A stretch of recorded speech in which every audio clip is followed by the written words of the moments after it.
একজন মাঠে মাঠে ঘুরছে, আর এক পাগল এসে জিজ্ঞেস করছে, ঘুরছো কেন?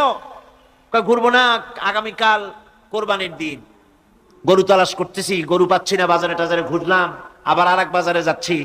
আরে বাজারে বাজারে গরু কেন? মাঠে কত গরু আছে, একটা ধরে জবাই দিলেই তো হয়। লোকটি বলছে, দেখো পরের গরু জবাই দিলে তাতে গোনা হবে। কয় না, তুমি অঙ্ক বোঝো না। গরু জারি হোক, কোরবানির দিনে গরু জবাও যদি করো তাহলে সব তো একটা হবে। কোরবানি উপলক্ষে জবাও করছে, একটা সব পাবা না? তো কোরবানির জন্য একটা সব হবে, আর চুরির জন্য অবশ্যই একটা পাপ হবে। কোরবানি যখন দিবা তো কোরবানির সব আর চুরির পাপ ভগ্নাংশের মতো কাটাকাটি হয়ে যাবে, গোশত খাবা ফাও। তো মানুষের অবস্থা তো তাই হয়েছে। মানুষের অবস্থা হয়েছে শবে বরাতে সারা রাত জাগবো, কান্দাকাটি করবো, ফাও ফাও গুনাহ মাফ হয়ে যাবে, আর গোশত রুটি তো আসি, যদ্দূর পারলাম খাইলাম। পরের দিন ডু ফুর্তি, নো চিন্তা। নাউযুবিল্লাহি মিন যালিক। সুপ্রিয় দর্শক, আসসালামু আলাইকুম রহমতুল্লাহ। আজকের আলোচনায় থাকবে এমন এক প্রেরণাময় ওয়াজ যা আমাদের হৃদয়কে নাড়া দেবে, মনকে করবে প্রশান্ত।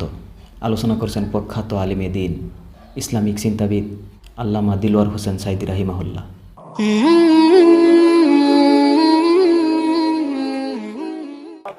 এই কান্দারও দাম নাই, আর এই ধরনের রাত জাগারও দাম নাই, এই ধরনের ইবাদত করেও দাম নাই। ইবাদতটা হচ্ছে জীবনের সব ক্ষেত্রে ইবাদত করতে হবে।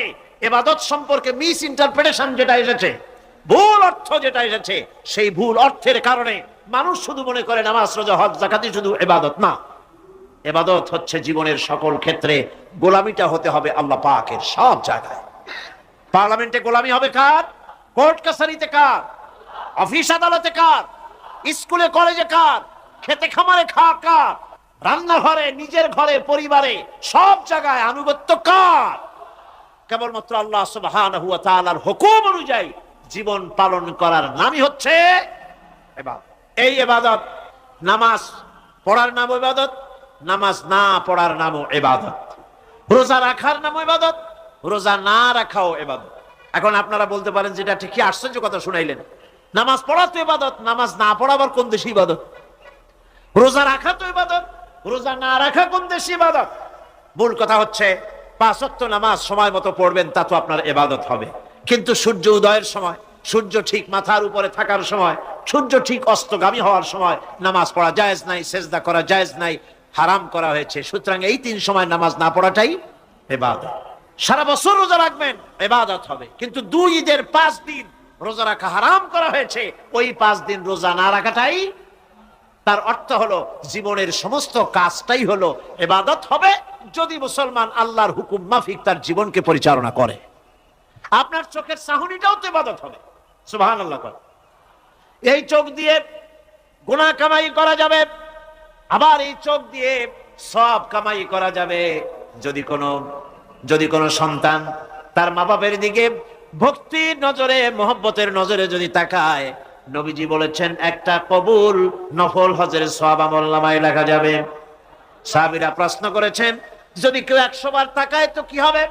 নবীজি বলেছেন, আল্লাহ রাব্বুল আলামিনের নিয়ামতের ভান্ডার অফুরন্ত নিয়ামতের, সেখানে কোনো অভাব নাই। যদি কোনো বান্দা যদি তার মা বাপের দিকে দৈনিক 100 বার তাকায়, তো ওই বান্দার আমলনামায় 100 কবুল নফল হজের সওয়াব লেখা যাবে।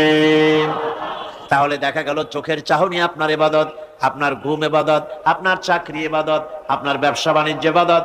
তার মানে হলো আল্লাহর গোলামি, আল্লাহর হুকুম অনুযায়ী কাজ করার নামই হচ্ছে ইবাদত। ইয়াকা না'বুদু ওয়া ইয়াকা নাস্তাঈন। আল্লাহ তাআলা একমাত্র তোমার গোলামি করি, তোমারই আনুগত্য করি, তুমি ছাড়া কারো গোলামি করি না, তুমি ছাড়া কারো গোলামি করি না। এখন দোকানদার নামাজের মধ্যে পড়লো ইয়াকা না'বুদু। ইয়াকা না'বুদু, না'বুদু শব্দটা হচ্ছে মুজারের সিগা। এর মধ্যে 2টা কাল পাওয়া যায়, বর্তমান আর ভবিষ্যৎ, 2টি কাল পাওয়া যায়। না'বুদু এই শব্দ দিয়ে বোঝানো হচ্ছে কি, আল্লাহ পাক এই নামাজের ভিতরে যেমন তোমার হুকুম পালন করে নামাজ আদায় করছে, যেমন নামাজের ভিতরে কিছু খাওয়া যায় না, বাইরে খাওয়া জায়েজ ছিল, নামাজ পড়ছি বলে খানাটা আমার জন্য হারাম হয়ে গেছে। কথা বলা জায়েজ ছিল, নামাজের ভিতরে কথা বলা হারাম করে দিলাম। এদিক ওদিক তাকানো জায়েজ ছিল, নামাজের ভিতরে এদিক ওদিক তাকানো বন্ধ করে দিলাম। তার মানে আমার জন্য চিরস্থায়ী, সব সময়ের জন্য আমার জন্য হালাল করে দেওয়া জিনিসগুলি এই নামাজের ভিতরে অল্প সময়ের জন্য হারাম করে প্রমাণ করে দিলাম মাবুদ গো, এই নামাজের পরে চিরস্থায়ী হারামগুলো এইভাবে আমার জন্য হারাম করে নেব। নামাজটা পড়ছি যেভাবে করে, নামাজের বাইরের জীবন চালাবো সেইভাবে করে। সেজদা দিলেই তো সওয়াব হয়। সেজদা দিলে কি হয়? সওয়াব হয়। যদি কেউ 5-6টা সেজদা দিয়ে দেয় এক রাকাতের মধ্যে, তো কি হবে? যদি কেউ নামাজ পড়লে তো সওয়াব হয়। ফজরের নামাজ যদি 4 রাকাত পড়ে তো কি হবে? মাগরিবের নামাজ যদি 2 রাকাত পড়ে অথবা 4 রাকাত পড়ে তো কি হবে?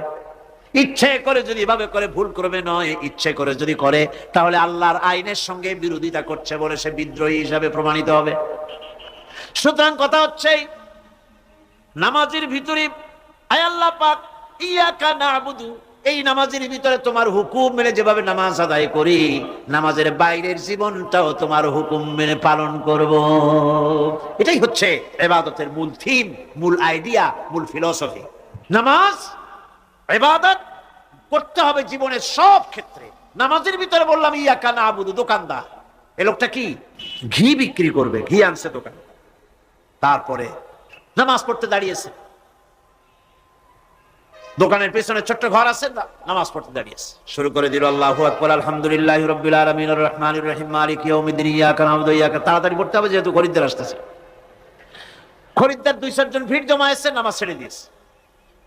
কর্মচারীকে ডাকছে, পেরেশন ভিতরে আসলো। আমি তো কেবল খাঁটি ঘি নিয়ে আসছি, ওর মধ্যে তো ভেজাল দিই নাই।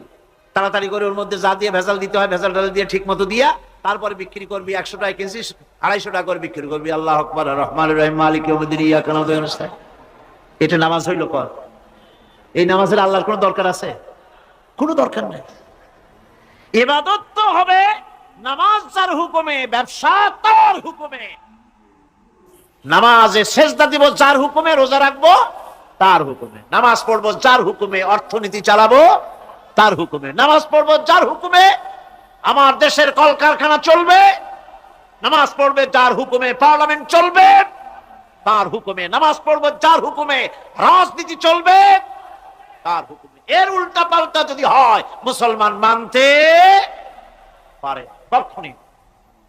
সুতরাং মুসলমানকে আনুগত্যের মস্তককে অবনত করে দিতে হবে আল্লাহ পাকের সামনে। আল্লাহর সঙ্গে আর বান্দার সঙ্গে হক আছে। বান্দার উপরে আল্লাহর হক এবং আল্লাহর উপরে বান্দার হক কি, এ ব্যাপারে একটি হাদিস আপনাদেরকে শোনানো যায়। হাদিসটি হচ্ছে ওয়ান মুআজ বিন জাবাল রাদিয়াল্লাহু তাআলা আনহু قال كنت رديف النبي صلى الله عليه وسلم على حمار فقال لي يا معاذ أتدري ما حق الله على العباد وما حق العباد على الله। হযরত মুআজ বিন জাবাল রাদিয়াল্লাহু তাআলা আনহু বলেন যে আমি রাসূল করিম সাল্লাল্লাহু আলাইহি ওয়াসাল্লামের পেছনে তার গাধায় সওয়ার ছিলাম। তিনি আমাকে জিজ্ঞেস করলেন, মুআজ তুমি কি জানো বান্দার উপরে আল্লাহর হক কি এবং আল্লাহর উপরে বান্দার হক কি? তিনি বললেন, আল্লাহু ওয়া রাসূলুহু আ'লামু, আল্লাহ এবং তার রাসূল খুব ভালো করে জানেন। রাসূল করিম সাল্লাল্লাহু আলাইহি ওয়াসাল্লাম জবাব দিলেন, ক্বালা হাক্কুল্লাহি আলাল ইবাদ আন ইয়াবুদুহু ওয়া লা ইউশরিকু বিহি শাইয়্যা ওয়া হাক্কুল ইবাদি আলাল্লাহ আন লা ইউআযযিবু মান লা ইউশরিক বিহি শাইয়্যা। আল্লাহর নবী বলেন, বান্দার উপরে আল্লাহর উপরে বান্দার হক হতেছে, আল্লাহর উপরে বান্দার হক হতেছে বান্দা আল্লাহ পাকের ইবাদত করবে, আল্লাহর গোলামি করবে, আল্লাহর আনুগত্য করবে, দাসত্ব করবে। সেই আনুগত্য, ইবাদত আর গোলামির ভিতরে কাউকে শরীক স্থাপন করবে না। বান্দার উপরে আল্লাহর হক হতেছে যেই বান্দা আল্লাহ পাকের ইবাদত করবে, গোলামি করবে, আর কোনো শিরক করবে না, কিয়ামতের দিন ওই বান্দা সম্পর্কে আল্লাহর হক হবে বান্দাকে জাহান্নামের আগুন আল্লাহ পাক হারাম করে দিয়ে তার জান্নাত দিয়ে দিবেন। এটাই হলো বান্দার উপর আল্লাহ পাকের হক।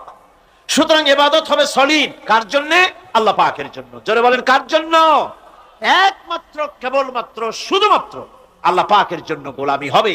সেই গোলামির কথাটাই আমরা কোরআনে কারীমের মধ্যে সূরা ফাতিহায় প্রত্যেক দিন প্রতি রাকাতে আমরা পড়ি, ইয়্যাকা না'বুদু ওয়া ইয়্যাকা নাস্তাঈন।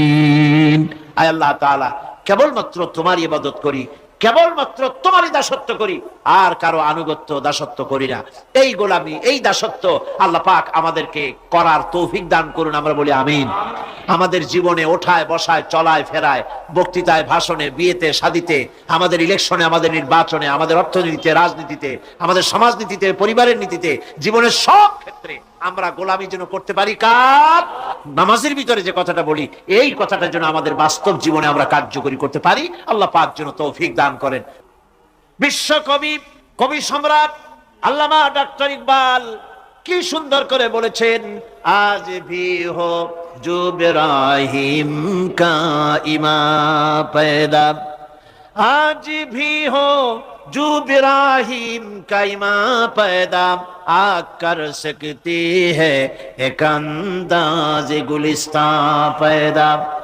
ইব্রাহিমের ইমান যদি আজও কোথাও হয় বিদ্যমান, করতে পারেন অগ্নিকুণ্ডে খুবসুরত এক গুলিস্তান।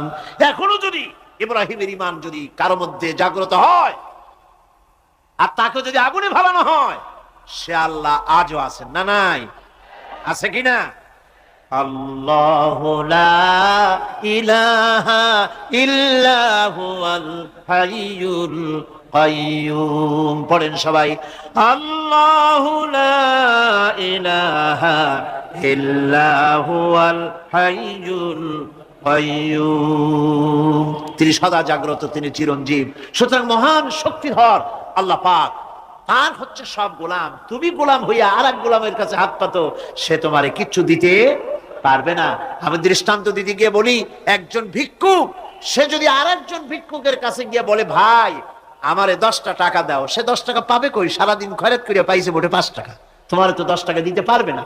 ও ভিক্ষুক, তুমিও ভিক্ষুক। সুতরাং গোটা বিশ্ববাসী হচ্ছে আল্লাহ পাকের কাছে ভিক্ষুক। সবগুলি কি ভিক্ষুক? প্রধানমন্ত্রী হোক, প্রেসিডেন্ট হোক, প্রধান সেনাপতি হোক, আল্লাহ পাকের দরবারে এগুলি কিচ্ছুই না। এগুলি সব কি? গোলাম আর গোলাম। সুতরাং মাথা নত করা যাবে না কারো সামনে। এই প্রকৃতি, এই নেচার শেখাচ্ছে একজন আছেন, সেটাকে বুঝতে হবে। বোঝার জন্য আল্লাহ কি দিয়েছেন? কি বোঝার জন্য আল্লাহ পাক মানুষকে ব্রেন দিয়েছেন, বিবেক দিয়েছেন। শোনার জন্য কান দিয়েছে, দেখার জন্য চোখ দিয়েছে। আল্লাহ পাক বলছেন, লাহুম কুলুবুন লা ইয়াফকাহুনা বিহা ওয়া লাহুম আয়ুনুন লা ইউবসিরুনা বিহা ওয়া লাহুম আযানুন লা ইয়াসমাউনা বিহা উলাইকা কাল আনআম বাল হুম আযাল উলাইকা হুমুল গাফিলুন। আমি যাদেরকে কান দিয়েছিলাম, কলব দিয়েছিলাম, বিবেক দিয়েছিলাম, বিবেক দিয়ে সব বুঝলো, কিন্তু আমারে বুঝলো না। বিবেক দিয়া সব বুঝলো, বিবেক দিয়া সমস্ত জিনিস, নিজের স্বার্থের জিনিসগুলি বুঝলো, কিন্তু আল্লাহকে বুঝলো না। কান দিয়েছিলাম শোনার জন্য, গান শুনলো, বাজে কথা শুনলো, সব শুনলো, কিন্তু হকের দাওয়াত তার কানের মধ্যে ঢুকলো না। হক বুঝলো না, হক শুনলো না, হক দেখলো না, সত্যকে চিনতে পারলো না। আল্লাহ পাক বলেন, উলাইকা কাল আনআম, এরা হলো চতুষ্পদ জানোয়ার, জানোয়ার পশু। আল্লাহ কয় না, খালি পশু কইলে সারে না, বাল হুম আদাল, একেবারে পশুর চাইতো নিকৃষ্ট। কারণ কি? কারণ হলো পশু অবিশ্বাসী নয়, পশু কাফের নয়, পশু মুশরিক নয়, পশু মুরতাদ নয়, পশু নাস্তিক নয়। ঠিক কিনা? সুতরাং পশুর চাইতেও খারাপ, পশুর চাইতেও খারাপ। পশু যেটা বোঝে তাও বোঝে না। পশু তো অন্তত মালিকের আনুগত্য করে, তার কথা শোনে, যার খায় তার কথা শোনে। কুত্তাটাও, কুকুরও যার খায় তার কথা শোনে। ঠিক কিনা গণ? অথচ যে আল্লাহ রাব্বুল আলামিন খেতে দিলেন, পড়তে দিলেন, সব কিছু দিলেন, তার ইবাদতটা বুঝতে চেষ্টা করলো না, তার ইবাদত বুঝতে চেষ্টা করলো না, তার গোলামি করতে জানলো না। সুতরাং এগুলি হচ্ছে উলাইকা কাল আনআম, এগুলি চতুষ্পদ জন্তু এবং জানোয়ারের মতো, বরং তার থেকেও নিকৃষ্ট।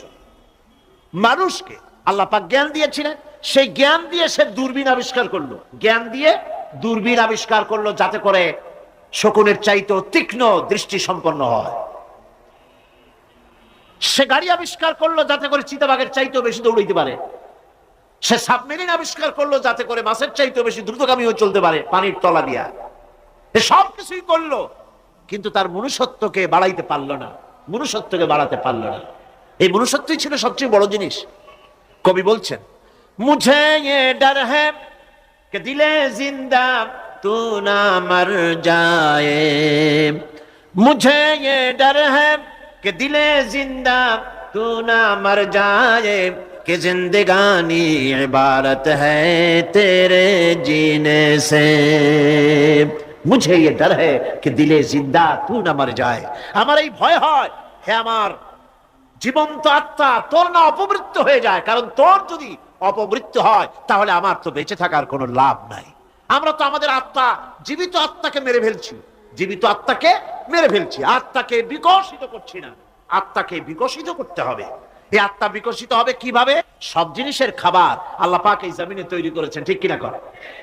সকলের খাবার এই জমিনে। মানুষ যেহেতু তৈরি হয়েছে এই মাটি দিয়ে, সেই জন্য আল্লাহ রাব্বুল আলামিন মানুষের খাবার মাটি দিয়ে তৈরি করে দিয়েছেন। কলা দিয়েছেন, কচু দিয়েছেন, আলু দিয়েছেন, মূলা দিয়েছেন, তাল দিয়েছেন, বেল দিয়েছেন, মাছ দিয়েছেন, তরকারি দিয়েছেন, পনির দিয়েছেন, দুধ দিয়েছেন, গোশত দিয়েছেন। খাবারের কোনো অভাব রাখেন নাই, সব মাটি দিয়েছে।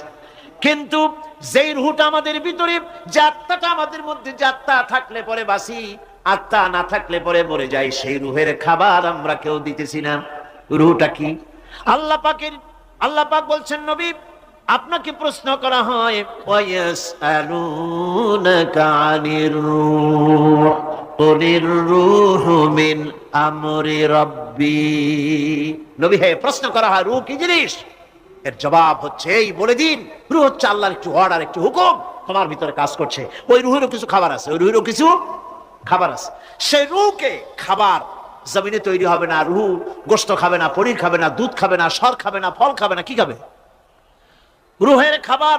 যেহেতু রূহ এই পৃথিবীতে তৈরি হয় নাই, রূহ এসেছে আলমে আরওয়াহ থেকে, সেজন্য রব্বুল আলামিন রূহের খাবার পাঠিয়েছেন লৌহ মাহফুজ থেকে। আল্লাহ পাক কোরআনে কারীমকে রূহের খোরাক করে পাঠিয়েছেন। রূহকে যদি বাঁচাতে চান তাহলে তার একমাত্র খাদ্য হতেছে তেলাওয়াতে কোরআন, তেলাওয়াতে কোরআন। যত তেলাওয়াত করবেন ততই মজা লাগবে। সুবহানাল্লাহ, কোন সুবহানাল্লাহ। একটু হারাম শরীফ থেকে বেড়ায় আসেন। টাকা পয়সা যাদের আছে তাদের বলছি, পয়সা করি যাদের আছে, সিঙ্গাপুর বেড়ায়। আরে সিঙ্গাপুর বেড়ায় করবা কি? মার্কেটিং ছাড়া আর কিছুই নাই। সিঙ্গাপুর, ব্যাংকক, হংকং এই সমস্ত জায়গায় ঘুরে টুরে আসে, খুব দেখে আসছে। টাকা নষ্ট করে লাভ নাই, বরং পয়সা করি যদি আল্লাহ দিয়ে থাকেন হস্ত করবেনি। পয়সা করি বেশি থাকলে রমজান মুবারকে উমরা করে এসেন। রাসূল করিম সাল্লাল্লাহু আলাইহি ওয়াসাল্লাম বলেছেন, যে ব্যক্তি রমজান মুবারকে উমরা করলো সেজন্য আমার সাথে হজ আদায় করলো। কেন বলছি? এই জন্য বললাম, আল্লাহ পাক আমাকে কয়েকবার নসিব করেছেন। সেখানে যখন রমজান মুবারকে যখন তেলাওয়াত হতে থাকে তারাবিহের ভেতরে, মনে হচ্ছে যেন আকাশ থেকে ওহী নাজিল হতেছে। মানুষের চোখের পানি, নাকের পানি একাকার হয়ে যায় হারাম শরীফের ভিতরে। সেখানে তো মুনাজাত, সারা বছর মুনাজাত হয় না, মুনাজাত হয় রমজান মুবারকে বেতেরের নামাজের ভিতরে। বেতেরের নামাজের ভিতরে ইমাম সাহেব হাত তুলে মুনাজাত করেন। অন্তত 8 থেকে 10 লক্ষ মানুষ হজের মৌসুমের মতো কাঁদতে কাঁদতে পাগল হয়ে যায়। কোরআন কি মজা! কোরআন হচ্ছে রুহের খাবার। আমরা তো রুহের খাওয়াই না। ঘোড়ার উপরে চড়ি, গাধার উপরে চড়ি, ঘোড়ারে গাধারে জন্মের মতো মোটেই খাইতে দেই না, নিজে খাই জন্মের মতো। খাইয়া ঘোড়ারে খাইতে দেওয়া হয় না, গাধারে খাইতে দেওয়া হয় না। ফলে ওর উপরে যখন সওয়ার হয় তখন ঘোড়া গাধা না খাইতে খাইতে একদিন চারদিকে দিয়া জায়গায় সিটে মরা ছাড়া আর কোনো পথ থাকে না। আমাদের মানুষেরা খায় কি? সুবহানাল্লাহ। এই যে শবে বরাত আসতেছে, কি যে খাবে দিশা আগের থেকে লিস্ট তৈরি হয়ে যায়, কতটা আইটেম তৈরি করা হবে। রমজান মাসে আল্লাহ একটু কম টম মান্দায় খাবে, একটা রমজান মাস আল্লাহ দিলেন। সেই রোজার মাসে যে সারাদিন খায় না, এটাকে উসুল করে ইফতারের সময় সে যে কত খাবার, চোখ সানাবনা হয়ে যাবে দেখুন। পেঁয়াজি, বেগুনি, হালিম, শরবত, তরমুজ, বেল, কলা, কচু, না কি খাইতে খাইতে মাগরিবের রক্ত শেষ। কয় ভাই নামাজটা কোন রকম পড়ে আসি, তারপরে খাবো না। আবার গেল নামাজ পড়তে, আবার এসে খাইলো, খাইয়া তারপরে আবার ভাত খাইলো। কেমনি যে খায় আল্লাহ জানে, গলায় আঙ্গুল দিলে পাওয়া যায়। এরকম খাইয়া তারপরে তারাবি পড়তে দাঁড়ায় না। জনমের মতো খাইলে পরে তো অলস হবে শরীর। তারাবি পড়তে দাঁড়ায়ছে, লম্বা কেরাত হচ্ছে, উনি রুকুতে আছে, ইমাম সেজদায় চলে গেছে, ওনার খবর নেই। অথবা উনি সেজদায় পড়ে আছেন, ইমাম কোথায় উঠে গেছে তার খবর নেই। সুতরাং নিজে খাইয়া পেটটারে দুম্বার মতো সাইজ বানাইয়া কোনো লাভ নাই। পেট বড় বানাবেন না, সিনা বড় বানা, সিনা বড় বানা। সিনার ভিতরে কোরআন ধারণ করেন, মজা পাবেন। এই আল্লাহ রাব্বুল আলামিন এত বড় নিয়ামত, এই কোরআন, এর থেকে বড় নিয়ামত পৃথিবীতে আর নাই। শ্রেষ্ঠ নিয়ামত, এর থেকে বড় নিয়ামত আছে ভাই? এই শ্রেষ্ঠ নিয়ামতকে পড়তে শিখুন, বুঝতে শিখুন, হেদায়েতের সবের মধ্যে আছে। সুতরাং আল্লাহ রাব্বুল আলামিন মনুষ্যত্বকে, আত্মাকে বিকাশ করার জন্য কোরআনে কারীম দিয়েছিলেন। মানুষ এই জ্ঞান দিয়ে আবিষ্কারের পিছনে চলে গেল। হ্যাঁ, আবিষ্কার দরকার আছে, মোটেই আমি এটাকে অস্বীকার করি না, সব দরকার, কিন্তু সেই সাথে আল্লাহ পাকের সাথে যে সম্পর্কটা থাকা দরকার ছিল, সেই সম্পর্ক থেকে মানুষ নিজেকে বিচ্ছিন্ন করেছে। কোরআনে কারীমে আল্লাহ পাক বলছেন, লাকাদ খালাকনাল ইনসানা ফি আহসানি তাকওয়িম। সব থেকে সুন্দর করে বানিয়েছি কারে? মানুষ। চিল্লা এখন কারে? মানুষ হলো সবচাইতে সুন্দর, সবচাইতে সুন্দর সৃষ্টি আমার। ওগুলা, এই মানুষগুলি হচ্ছে আশরাফুল মখলুকাত। মানুষ কি মখলুকাত? সৃষ্টির সেরা। আপনারা সৃষ্টির সেরা হইলেন কি দিয়া? আপনারা কি বাঘের মতো দৌড়াতে পারেন? বল্লার মতো হুল ফুড়াইতে পারেন? কুত্তার মতো কামড়াইতে পারেন? হাতির মতো শক্তি আছে? গরিলার মতো শক্তি আছে? মাছের মতো সাঁতরাইতে পারেন? সাপের মতো ক্রুদ্ধতা আছে? সিংহের মতো হিংস্রতা আছে? তো কিসের, কোন দিক থেকে আপনি আশরাফুল মখলুকাত হলেন? আশরাফুল মখলুকাত হয়েছেন জ্ঞানের কারণে। কিসের কারণে? সেই জ্ঞানটার জন্যই তো আপনি সৃষ্টির সেরা। এই সৃষ্টির সেরা মানুষ, সুন্দর মানুষ, এই মানুষগুলি সুম্মা রাদাদনাহু ফি আসফালা সাফিলিন, সুম্মা রাদাদনাহু আসফালা সাফিলিন। এই মানুষ নিচে নামতে নামতে এত নিচে নামে, শয়তান অবাক হয়ে গালে হাত দিয়া নিচের দিকে তাকাইয়া দেখে আর চিন্তা করে, এর দূর নামলো কেমনে? শয়তান অবাক হয়ে যায় মানুষের অবস্থা দেখে।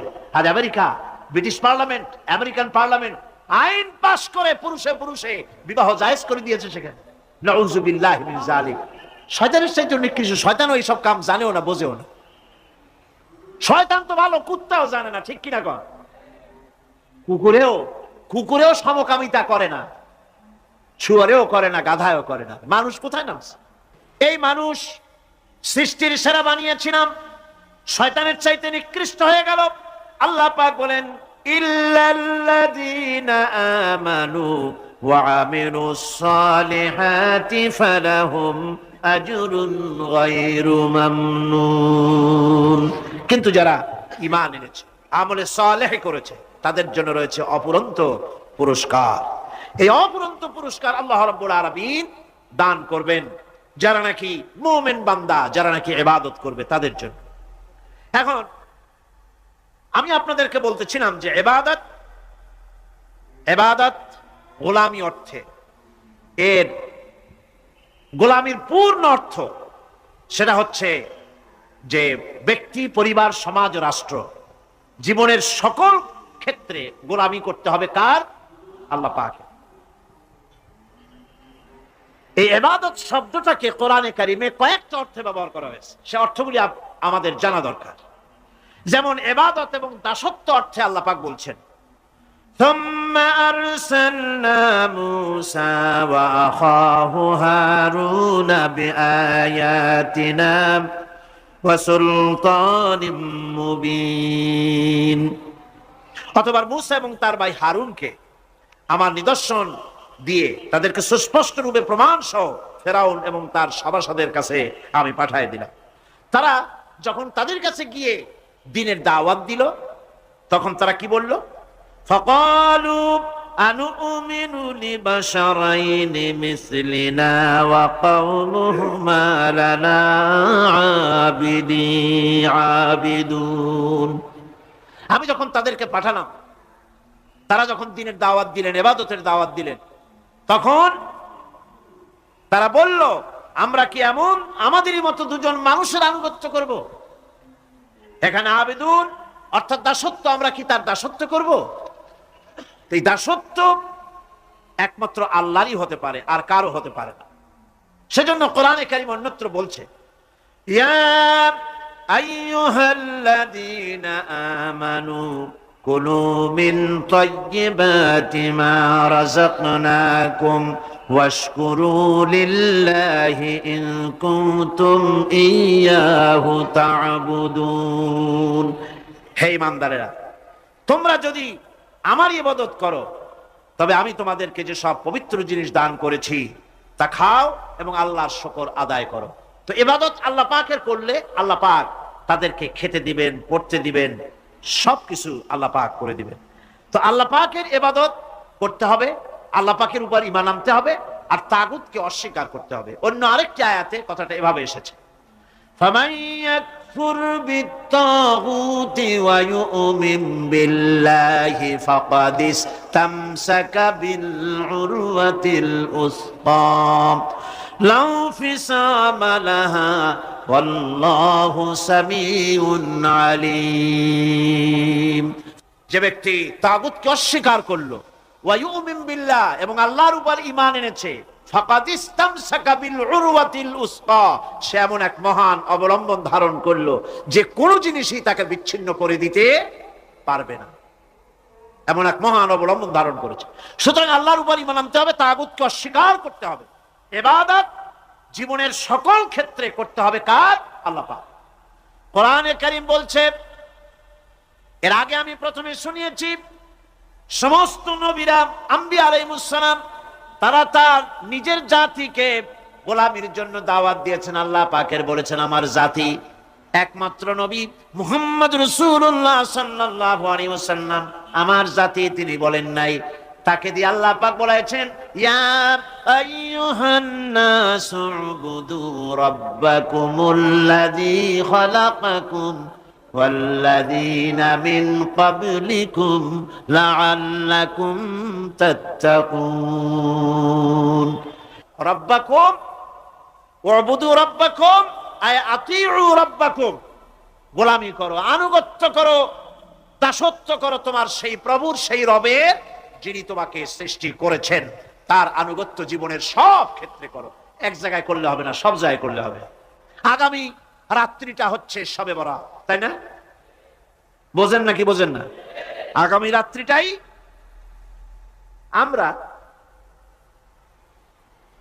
আমরা হচ্ছে সেই ধরনের মানুষ, মিনিমাম লেবার ম্যাক্সিমাম প্রফিট। অল্প কাজ করে বেশি প্রফিট যদি করা যায় আমরা সেই পক্ষে বেশি। শবে বরাত, শবে কদরে ইবাদত করিয়া জীবনের সব গুনাহ মাফ করাইতে চাই, আর করাইয়া মনে করলাম, বিশ্বাস করলাম যেটা এইভাবে হয়, কিন্তু পরের দিন থেকে আবার যেরকম ছিল মানুষ সেরকম হয়ে যায়। সারা রাত জাগলো শবে বরাতে, সারা রাত জাগলো। সকালবেলায় যে ব্যবসায়ী সারা রাত জাগলো, সকালবেলায় দোকানে দিয়ে ওজনে কম দেওয়ার অভ্যাসটার পরিবর্তন হইল না। যে কৃষক সারা রাত জাগলো, পরের দিন জমিনের আইল ঠেলার অভ্যেসটা পরিবর্তন হলো না।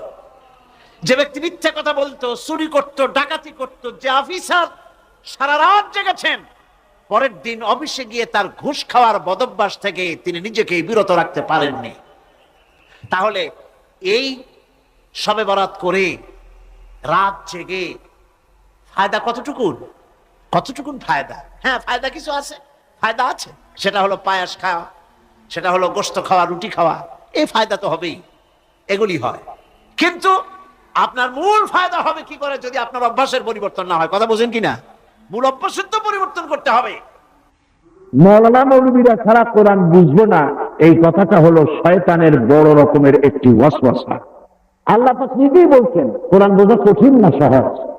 আল্লাহ জবাব দিচ্ছেন কোরআনে কারিমে, রব্বুল আলামিন বলেছেন, ওয়ালাকাদ ইয়াসসারনাল কুরআনা লিযিকর ফাহাল মিন মুদ্দাকির।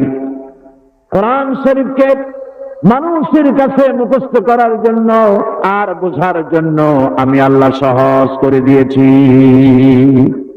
আল্লাহ বলছেন সহজ করছি, আর মসজিদে বসে নামাজ পড়ে সালাম ফিরাই এক জায়গায় বসে বললাম কোরআন আমরা বুঝবো না, আসল মুরব্বীরা কি কয় চাই শুনি। আরে বাবা, আপনার মুরব্বী যে ঠিক কথা বলতেছে সেটা বোঝার জন্য কোরআন বুঝতে হবে। মুরব্বী তো আপনাকে নির্ধারিত করতে পারে। এই জন্য কোরআন কোরআন হেদায়েতের জন্য কোরআনের চাইতে বিকল্প কোনো কিতাব নাই। কোরআন আর হাদিস এই দুটোই হলো হেদায়েত পাওয়ার জন্য একমাত্র রাস্তা। সুবহানাল্লাহ ওয়া বিহামদিহি। আর কোন রাস্তা? সেই কোরআন 30 পারা, 540টা রুকু, 6666টি আয়াত, এই বিশাল বিশাল কিতাব। এর মধ্যে আছে কি? একটু কিউরিসিটি হলো না, একটু আগ্রহ হলো না, যেটার মধ্যে আছে কি একটু দেখি। একদিন এই কোরআন দিয়ে মুসলমানেরা গোটা পৃথিবীর অর্ধেকটা পৃথিবীর পায়ের তলায় এসেছিল তাদের। একদিন এই কোরআন মানার কারণে তদানীন্তন সুপার পাওয়ার পার্সিয়ান এম্পায়ার এবং রোমান এম্পায়ার এসে মুসলমানদের পায়ে চুমো খেয়েছে। আর আজ সেই কোরআন আছে, প্রায় 130 কোটি মুসলমান পৃথিবীতে আছে। তারপরে বুশের জুতার বাড়ি, শ্যারনের থাপ্পড়, বাজপেয়ীর কানমলা, এগুলি মুসলমানদের সহ্য করতে হচ্ছে। এটাই হলো দুর্ভাগ্য, এটাই হলো আমাদের জন্য ট্র্যাজেডি। কোরআন মাত্র 550 আয়াত, হুকমে শরঈ। কোনটা মানবো, কি বলবো কি বলবো না, কি খাবো কি খাবো না, কি করব কি করব না, আদেশ এবং নিষেধ জাতীয় কথাবার্তা হলো 550 আয়াত, 550 আয়াত। তাহলে বাকি 6 সহস্রাধিক আয়াত কি, এর মধ্যে আছে কি, তা জানার জন্য একটু চিন্তা হলো না। ইবাদতের অর্থটাই হলো পুরো কোরআন শরীফ বুঝে ওই অনুযায়ী জীবনকে পরিচালনা করা। আর সেই জন্য সূরা ফাতিহার মধ্যে বলতেছি প্রত্যেক দিন, ইয়াকা না'বুদু, আয় আল্লাহ কেবলমাত্র তোমার ইবাদত করি, তোমার গোলামি করি। গোলামি কার করি বলেন? নামটা বলেন কার? সবাই বলেন কার? তিনি আমাদের স্রষ্টা, খালিক। এই স্রষ্টাকে চিনতেই মানুষের হয়রানি। কেউ স্রষ্টাকে চিনতে না পেরে পাহাড়কে পূজা করেছে, কেউ স্রষ্টাকে চিন্তা না পেরে আগুনের পূজা করেছে, পানিকে পূজা করেছে, কুমিরকে করেছে, এমনকি নিচে নামতে নামতে যৌনাঙ্গ পর্যন্ত পূজা করেছে। নাউজুবিল্লাহ। আমি যা বললাম এগুলি মানায় বললাম না ঠিক বলেছি? কোথায় নেমেছে মানুষ, কোথায় নেমেছে? কোরআনে কারীম আল্লাহ পাক বলেছেন, লাকাদ খালাকনাল ইনসানা ফি আহসানি তাকওয়িম, সব থেকে সুন্দর করে সৃষ্টি করেছি মানুষ, সুম্মা রাদাদনাহু আসফালা সাফিলিন। এই মানুষ নিচে নামতে নামতে এদ্দুর নামে যখন যৌনাঙ্গ পর্যন্ত পূজা করতে যায়, শয়তান চিন্তা করে যে এদ্দুর নামলো কেমনে, শয়তান নিজেও এদ্দুর নামতে পারে না। সুতরাং কোরআনে কারীম আল্লাহ পাক বলেছেন, ইন্নাল্লাযীনা তাদউনা মিন দুনিল্লাহি ইবাদুন আমসালুকুম। ও পৃথিবীর মানুষেরা, আমারে বাদ দিয়া তোমরা যাদেরকে ডাকো উপকারের জন্য, তোমার মনের আশাঙ্কাঙ্ক্ষা পূরণের জন্য, যাকে আমারে বাদ দিয়া ডাকো, এরা সবগুলি তোমার মতো আমার আর একটা গোলাম। তুমি নিজে গোলাম হয়ে আর এক গোলামের কাছে হাত পাচ্ছ, ও তোমার দেবে কি? মনে করেন আপনি একজনের কাছে খরচ চাইছেন, গিয়া একটা লোকের কাছে কিছু সাহায্য চাইবেন। সে লোকটা বললো, বাবা আমি সারাদিন, আমি ভিক্ষুক, সারাদিন খরচ করে পাইছি আমি 5 টাকা, তুমি আমার কাছে 10 টাকা চাও, আমি পাবো তো? এক ভিক্ষুক আর এক ভিক্ষুকের কাছে সাহায্য চাওয়ার কোনো মানে আছে? কোনো মানে নেই। সুতরাং পৃথিবীর আল্লাহ, আল্লাহু গনিয়্যুন ওয়া আনতুমুল ফুকারা, আল্লাহ হচ্ছেন সমস্ত সম্পদের মালিক, আর তোমরা সব ফকিরের গোষ্ঠী। আল্লাহ তার বলছে, কাজে আমারে বাদ দিয়ে যাদের ডাকো, চাঁদ বলো সূর্য বলো যেটাই বলো, সবগুলি তোমার মতো আমার আর একটা গোলাম। তুমি নিজেও গোলাম, ওগুলিও গোলাম। কাজে ওগুলি তোমার কোনো আশা আকাঙ্ক্ষা পূরণ করতে পারবে না। আল্লাহ কোরআন শরীফের মধ্যে বলে দিয়েছে, আমরা বুঝি না, সেজন্যই সর্বনাশ করি। তবে কেউ যদি স্রষ্টাকে চিনতে চায়, আল্লাহ তার জন্য রাস্তা বের করে দেয়। কোরআনে আল্লাহ পাক এই থিওরিতে এভাবে বলেছেন, ওমান ইয়াত্তাকিল্লাহা ইয়াজআল লাহু মাখরাজা। কেউ যদি আমাকে ভয় করে পথ চলতে চায়, আমি তার জন্য পথকে প্রশস্ত করে দেই। দেখেন আমাদের জাতির পিতা কে কণ্ঠ, বারবার একথা আমার স্মরণ করিয়ে দিতে হয় এই জন্য যে বাংলাদেশি মুসলমানদের মাথার মধ্যে কিছু পোকা ঢুকছে জাতির পিতার ব্যাপার। আল্লাহ এই পোকাগুলি এগুলিকে শেষ করে দিন। মাথার মধ্যে যে মানুষগুলা না, মাথার মধ্যে যে পোকা ঢুকছে, পোকাগুলি আল্লাহ নামায় দিক। মিল্লাত আবিকুম ইব্রাহিম, এই মিল্লাতের পিতা হচ্ছেন ইব্রাহিম আলাইহিস সালাম। কে বলছেন? আল্লাহ পাক বলছেন। পিতা একাধিক হওয়া সুলক্ষণ না কুলক্ষণ? মুসলমানেরা একটা সাধারণ মানুষকে আবার পিতা ডাকতে যাবে, দুঃখ নাকি? মুসলমানেরা, মুসলমানদের জন্য পিতা ইব্রাহিম আলাইহিস সালাম। সুবহানাল্লাহ। কি হক, এর অর্থ হচ্ছে সঠিক, নির্ভুল, সত্য, ন্যায়, ইনসাফ ইত্যাদি এই কথার মধ্যে এসে যায়। এর মধ্যে আল্লাহর হক এবং বান্দার হক এসে যায়। হকের দাওয়াত অর্থ হচ্ছে ইমানদারদের সমাজ এরকম হবে না যে বাতিল মাথা উঁচু করে দাঁড়াবে আর হকপন্থীরা মাথা নিচু করে তারপরে চলবে, নাহকের বিরুদ্ধে কথা বলবে না, চুপ করে থাকবে। এটা ইমানদার যে সমাজে বাস করে সেই সমাজের চিত্র এরকম হতে পারে। চিত্র হবে যে সমাজে হক বাস করবে, ইমানদারেরা বাস করবে, সেই সমাজের ভেতরে বাতিলের বিরুদ্ধে ইমানদারেরা সোচ্চার হবে, তাদের কণ্ঠের আওয়াজ বুলন্দ হবে। কোন অসত্যকে, কোন মিথ্যাকে, কোন নাহককে সে বরদাস্ত করবে না। এটাই হলো ঈমানের দাবি। এটা কিসের দাবি? দেখুন, হক থেকে যদি চুপ থাকা হয় তাহলে মারাত্মক অবস্থা হবে। হযরত দাউদ আলাইহিস সালামের জামানায় শনিবারের দিন মাছ খাওয়া নিষিদ্ধ ছিল। আছে না কোরআন শরীফে? মাছ খাওয়া নিষিদ্ধ ছিল। আল্লাহ পাকের এই নিষেধকে অমান্য করে মাছ খাইল যারা, ইহুদিদের মধ্য থেকে আল্লাহ পাক ৭০,০০০ বনী ইসরাইলকে, ইহুদিদেরকে কি বানাইছিলেন? কি বানাইছিলেন? ভাবলো আমার একার লেজ যখন কেটেছে, সকলের লেজ আমি কেটে ছাড়বো। তখন ইহুদিদের সন্তান ডারউইন সে বলল, পৃথিবীর মানুষগুলি আসলে মানুষ না। তাছাড়া মানুষ না তো কি? পাবদা মাছ দেখতে তো বোয়াল মাছের মতো, নাকি বলেন? পাবদা চেনেন না বোঝায় শ্রীরঙের মানুষেরা? পাবদা দেখতে বোয়ালের মতো। কিন্তু কেউ কি কোনোদিন বলেছে যে এই পাবদারাই পুটি টুটি খাইয়া একদিন বোয়ালে পরিণত হয়ে গেছে? এটা কখনই বলা হয় না। সুতরাং বানরের সাথে মানুষের মিল ডারউইন সাহেব কোথায় খুঁজে পেলেন আমি জানি না। তিনি বললেন কি, এই মানুষগুলি আসলে ছিল বাঁদর, তাদের পাছায় ছিল লেজ। তারা দাঁড়াতো গিয়ে কিসের উপরে থাকতো? ডালে ডালে ঘুরতো। তারপরে পাছায় লেজের উপরে ঘা লাগলো, এরপরে একদিন লেজ তার খসে পড়ে গেল। সেদিন থেকে এই লেজবিহীন মানুষে পরিণত হলো। আসলে মানুষ ছিল সব বান্দর। নাউজুবিল্লাহি মিন যালিক। কয় বোতল খাইয়া এরকমের মত উনি প্রকাশ করেছিলেন আল্লাহই ভালো জানে। কোরআন শরীফে এই ঘটনাটা আল্লাহ পাক উল্লেখ করেছেন। আল্লাহ রাব্বুল আলামিন বলেন, وَلَقَدْ عَلِمْتُمُ الَّذِينَ اعْتَدَوْا مِنْكُمْ فِي السَّبْتِ فَقُلْنَا لَهُمْ كُونُوا قِرَدَةً خَاسِئِينَ। ইহুদিদেরকে লক্ষ্য করে আল্লাহ পাক বলছেন, নিজেদের জাতির সেই সব লোকদের ঘটনা নিশ্চয়ই তোমাদের মনে আছে যারা নাকি শনিবার দিনের বিধানকে অমান্য করেছিল, মাছ খেয়েছিল। এই মৎস্য নিষিদ্ধ মৎস্য ভক্ষণ করার কারণে কতগুলো বান্দর হইল? ৭০,০০০। এই ৭০,০০০ লোকই কিন্তু মাছ খায় নাই। ৩টা ভাগ হয়ে গিয়েছিল। কয়টা ভাগ হয়েছে? 3টি ভাগ হয়েছে বনী ইসরাইলের মধ্যে। এক ভাগে মৎস্য খেলো, খুব বুদ্ধি করে খেলো তারা। মানুষ তো বুদ্ধি দারুণ।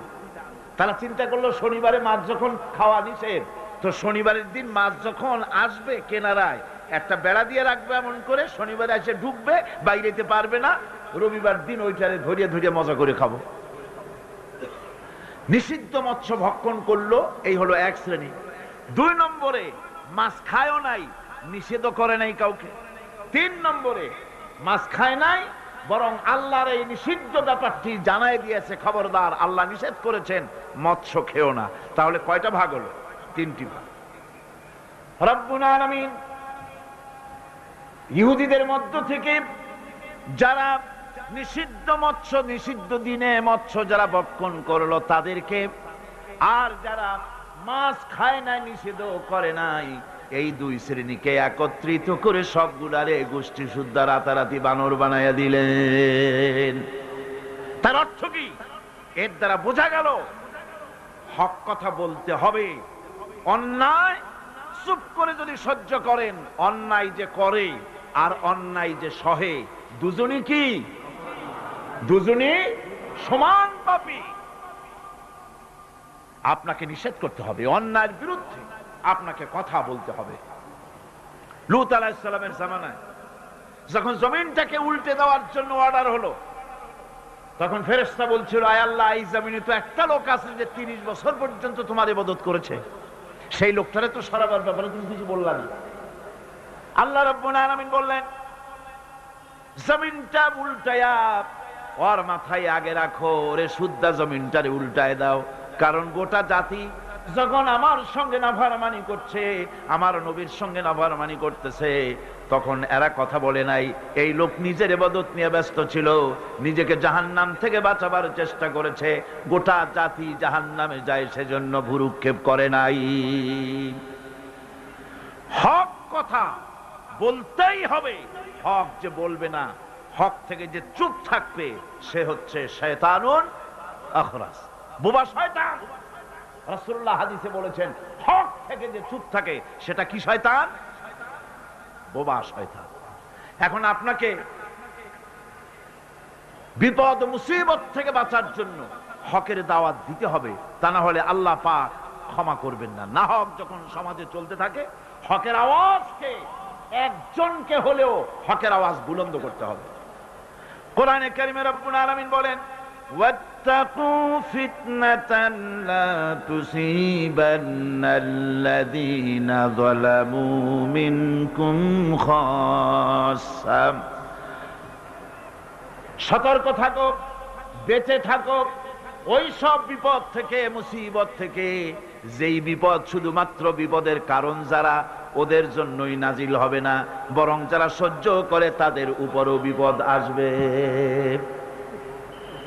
যারা বিপদের কারণ, গুনাহের কারণ, শুধু ওরাই ধ্বংস হবে না, যারা সহ্য করবে তাদেরকেও আযাবের মধ্যে নিপতিত হতে হবে। একটা দৃষ্টান্ত দিলে বুঝবেন। আপনার বাড়ির সামনে ড্রেনের ভিতরে বিড়াল মরে পড়েছে, কুকুর মরে পড়েছে, আপনি নাকে রুমাল দিয়ে যান, বাড়িওয়ালা ভালাইতেছে না, আপনিও ভালাবার চেষ্টা করতেছেন না। এখন এইটা পচে গলে দুর্গন্ধ হয়ে পরিবেশ নষ্ট করে দেবে। তখন এই মরা কুকুরটার দুর্গন্ধে শুধু বাড়িওয়ালাই অসুস্থ হবে না আশেপাশের লোকেরা অসুস্থ হবে? বলেন আপনারা, সবাই অসুস্থ হয়ে পড়বে। সুতরাং বাড়িওয়ালা যদি না ফালায়, আপনার দায়িত্বে আপনাকে ফেলতে হবে। অন্যায় যেখানে উঠবে সেখানেই তাকে নির্মূল করতে হবে। এটা হলো উম্মতে মুহাম্মাদীর দায়িত্ব। আল্লাহ পাক এর জন্য বলেছেন, ওয়ালতাকুম মিনকুম উম্মাতুন ইয়াদউনা ইলাল খায়র ওয়ায়ামুরুনা বিল মারুফি ওয়ায়ানহাউনা আনিল মুনকার ওয়াউলাইকা হুমুল মুফলিহুন। তোমাদের মধ্যে এমন কিছু লোক থাকা দরকার যারা মানুষকে কল্যাণের দিকে ডাকবে এবং অকল্যাণ থেকে মানুষকে ফিরাবে, কল্যাণের দিকে ডাকবে, হকের দিকে ডাকবে, নেক কাজের দিকে ডাকবে, মানুষকে ভালো কাজের দিকে ডাকবে। এরকম কিছু লোক তোমাদের মধ্যে হয়ে যাওয়া উচিত, তৈরি হওয়া উচিত, যারা হকের দাওয়াত নিয়ে তারা সমাজে বেরোবে। কারণ মুসলমানেরা হলো আমাদের সম্পর্কে আল্লাহ পাক বলেছেন, কুনতুম খায়রা উম্মাতিন উখরিজাত লিন-নাসি তা'মুরুনা বিল মা'রুফি ওয়া তানহাউনা আনিল মুনকার। তোমরা হচ্ছে শ্রেষ্ঠ জাতি। আমরা কি জাতি? আমরা যে শ্রেষ্ঠ জাতি সে কথা বলার মতো হিম্মত এখন আমাদের আর নাই, যার জন্য আপনারা আওয়াজ দিলেন, যা শোনাই গেল না। মুসলমানেরা কি জাতি? খায়রে উমাম, ইমামে আকওয়াম। পৃথিবীর ভিতরে সমস্ত জাতি সমূহের ভেতরে শ্রেষ্ঠ জাতি কারা? আরো জোরে বলুন। একথা কে বলেছেন? আল্লাহ পাক বলেছেন, তোমরা শ্রেষ্ঠ জাতি। তোমাদের দায়িত্ব হচ্ছে তা'মুরুনা বিল মা'রুফ ওয়া তানহাউনা আনিল মুনকার। তোমাদের দায়িত্ব হচ্ছে ভালো কাজের আদেশ করবে, অন্যায় কাজ থেকে মানুষদেরকে ফিরাবে। এটা হচ্ছে তোমাদের দায়িত্ব। এই দায়িত্ব যদি আমরা পালন করতাম তাহলে আমাদের সমাজের ভেতরে এই অন্যায় অসত্য টিকে থাকতে পারতো না। আমরা মানুষকে ভালো কাজের আদেশ দেই না। ভালো কাজের আদেশ দিতে হলে ক্ষমতায় থাকতে হয়। আদেশ আর অনুরোধ এ দুটো কি এক জিনিস? আদেশ আর অনুরোধ দুটো কি এক জিনিস? আদেশ দিতে গেলে আদেশের জায়গায় পৌঁছাতে হয়। আদেশের জায়গায় না গিয়ে কাউকে হুকুম দেওয়া যায় না, অনুরোধ জানাতে হয়।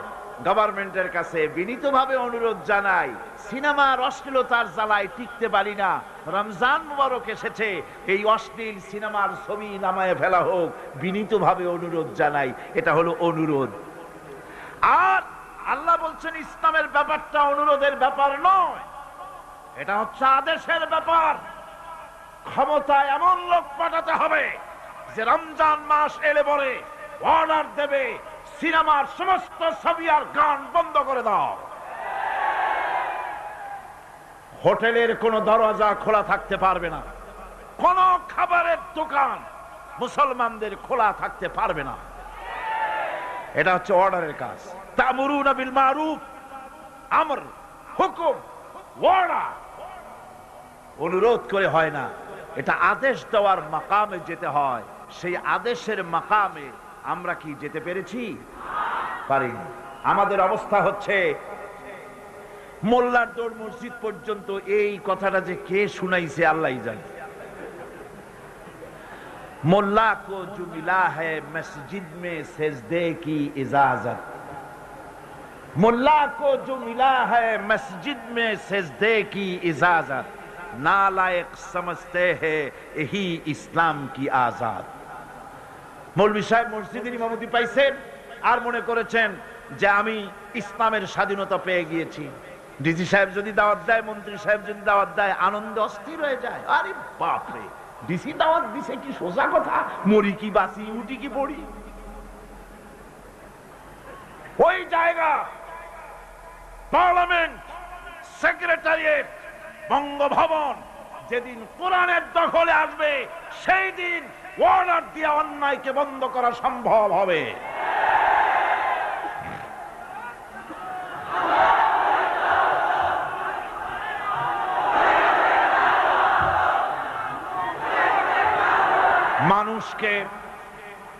মানুষকে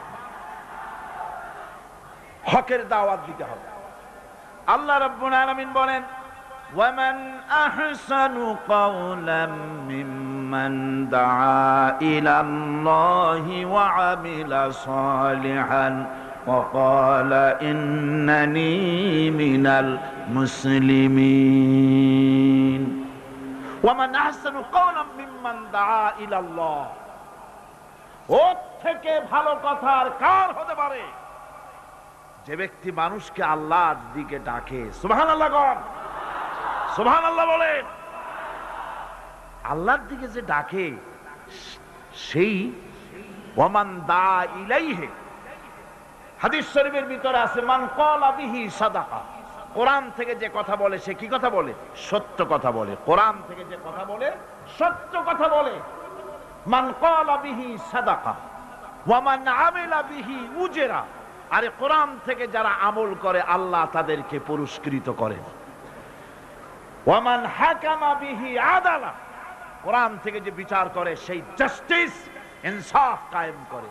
ওয়া মান দা ইলাইহি হুদিয়া ইলা সিরাতিল মুস্তাকিম।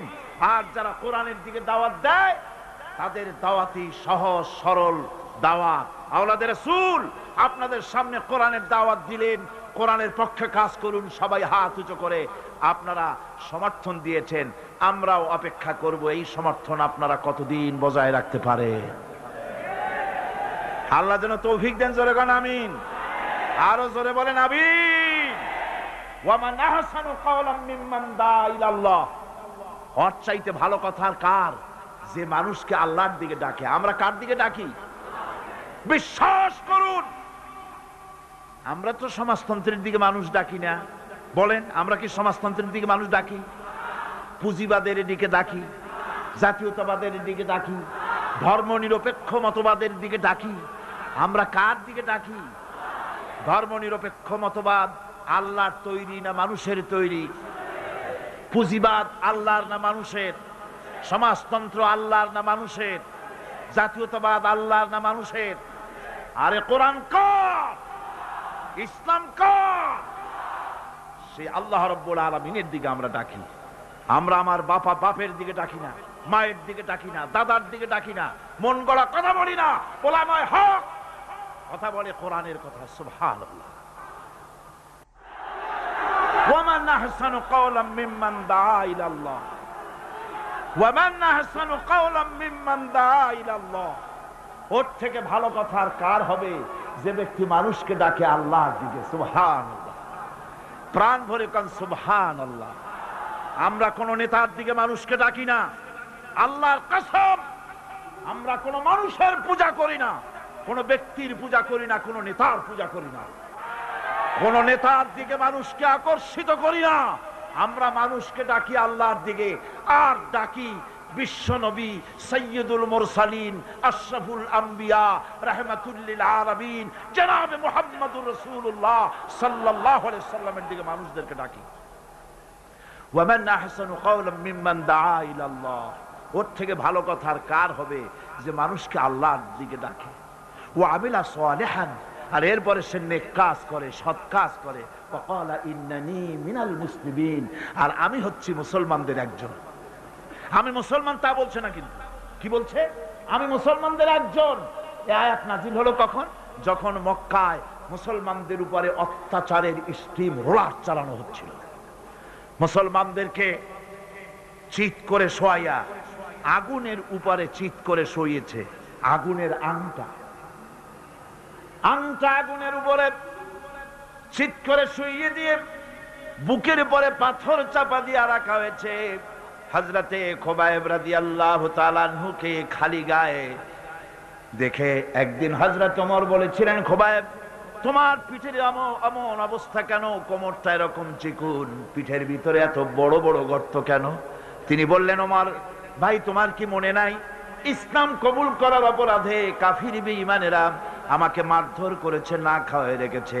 তারপরেও যখন ইসলাম আমাকে দিয়ে ছাড়াতে পারলো না, তখন আগুন জ্বালালো, আংটা আগুন বিছায় দিয়া আমাকে চিৎ করে শুইয়া দিয়া আমার বুকের উপরে পাথর চাপা দিয়া রাখলো।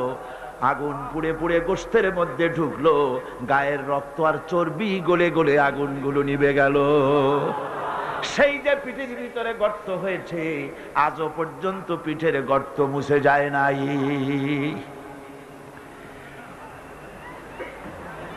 আল্লাহ পাক বলছেন, ওয়াকালা ইন্নানি মিনাল মুসলিমিন।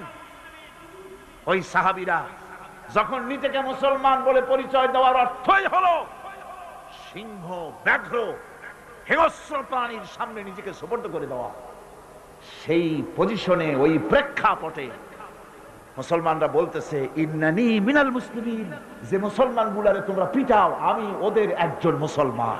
কত বড় সাহসের কথা! যাদেরকে মারতেছো, পিটাইতেছো, আগুনের উপরে রাখতেছো, আমি তাদেরই একজন মুসলমান। সুবহানাল্লাহ। এইরকম মার খেয়ে অস্থির হয়ে তারপরে হযরত খাব্বাব বিন আল-আরিত রাদিয়াল্লাহু তাআলা আনহু রাসূল করিম সাল্লাল্লাহু আলাইহি ওয়াসাল্লামের খেদমতে হাজির হয়ে বলেছিলেন, শাকাউনা ইলা রাসূলিল্লাহ সাল্লাল্লাহু আলাইহি ওয়াসাল্লাম ওয়া হুয়া মুতাওয়াসসাদুন বুরদাতুন লাহু ফি জিল্লিল কাবা।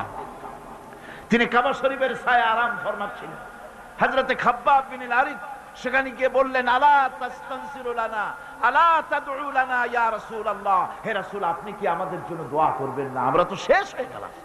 হুজুর বললেন, হুজুর উঠে বসলেন আর বললেন, দেখো তোমরা এখনই ব্যস্ত হয়ে গেল, এখনই ব্যস্ত হলে তোমাদের আগে যারা দিন প্রতিষ্ঠিত করতে এখানে এসেছিল তাদেরকে কাফেররা তাদেরকে ধরতো, তাদের জন্য গর্ত খনন করত, তারপরে তার মধ্যে কোমর পর্যন্ত ডাবাই দিত। সুম্মা ইউতা বিল মানশাব ফায়ুদাউ আলা রাসিহি ফায়ুজআলু নিসফাইন, এরপরে করাত মাথার উপরে রেখে জীবিত মানুষটাকে করাত দিয়ে চিরে দুই টুকরা করে ফেলে দিত। মা ইয়াসুদ্দুহু যালিকা আন দীনিহি, এত বড় অত্যাচার করেও মুসলমানদেরকে আল্লাহর দ্বীনের রাস্তা থেকে এক চুলও সরাই দিতে পারে নাই। ওয়াল্লাহি লা ইউতাম্মান্নাল্লাহু হাযাল আমর আল্লাহর নামে কসম করে বলছি, এমন এক সময় আসবে যখন মানুষেরা যাতায়াত করবে, সুন্দরী রমণীরা যাবে, সওদাগরেরা যাবে, টাকা নিয়ে পয়সা নিয়ে চলাফেরা করবে, লা ইয়াখাফু ইল্লাল্লাহ, আল্লাহ ছাড়া মনের মধ্যে কারো ভয় থাকবে না। সুবহান সুবহান, আল্লাহ ছাড়া কারো ভয় অন্তঃকরণে থাকবে না। এরকম সময় আসবে, ওয়ালাকিন্নাকুম তাস্তাজিলুন, আসলে তোমরা বড্ড তাড়াহুড়ো করছো, এত তাড়াহুড়ো করো না, অপেক্ষা করো, আমি নবী কসম করছি এমন সময় আসবে। রাসূলুল্লাহ ওয়াদা করেছিলেন, সেরকম সমাজ আসছিল না আসে নাই? আসছিল কিনা জোরে গণ? আসছিল। আল্লাহ পাক বলছেন হকের দাওয়াত দিতে হবে, আর এই দাওয়াত দিতে গিয়ে কিছু পরোয়া করা যাবে না। এই দাওয়াত দিতে গেলে বিপদ আসবে, মুসিবত আসবে, কষ্ট হবে, রক্ত দিতে হবে, জীবন দিতে হবে, তার উপরে ইসলামের রাষ্ট্রের প্রাসাদ নির্মাণ হবে। এই শহরের বড় বড় বিল্ডিং আছে না, আছে কিনা? এই বিল্ডিং গুলির কাছ থেকে আপনি হেদায়েত নিতে পারেন। বিল্ডিং এর কাছ থেকে হেদায়েত নেবেন কি? বিল্ডিং এর কাছ থেকে হেদায়েত নেবেন, বিল্ডিং তৈরি করতে গিয়ে কিছু ইট ভেঙ্গে চুড়ে টুকরা টুকরা হয়ে মাটির তলে যেতে হয়েছে নাকি হয় নাই? মাটির তলে যে ইটগুলি গেল, সেই ইটেরা যদি বলতো আমরা মাটির তলে যাব না, আমরা উপরে থাকবো, যাতে করে বার্জারের রং আমার গায়েও লাগে, এটা যদি বলতো, তাহলে বিল্ডিং কি তৈরি হইতে পারতো? বিশাল একটা বিল্ডিং, 100 তলা বিল্ডিং তৈরি করতে গিয়ে শত সহস্র ইটকে টুকরা টুকরা হয়ে মাটির তলায় মাদফুন হতে হয়েছে, তার উপরে বিল্ডিং এর ফাউন্ডেশন হয়ে গেল, তার উপরে বিরাট বিল্ডিং দাঁড়ায় গেল। ইসলামের বিল্ডিং যদি বানাতে চাই, ইসলামের রাষ্ট্রের ইমারত যদি করতে চাই, আপনার মতো আমার মতো হাজারো লাখো মানুষকে শহীদ হয়ে মাটির তলায় চলে যেতে হবে। এরকম শাহাদাতের উপরে ভিত্তি করে ইসলামের ইমারত গড়বে, নইলে হবে না। শাহাদাতের তামান্না দিলের মধ্যে থাকতে হবে। আছে আপনাদের শাহাদাতের তামান্না? আছে?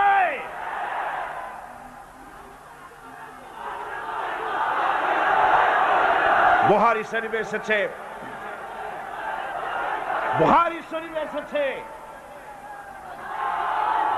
মক্কা শরীফে আব্দুল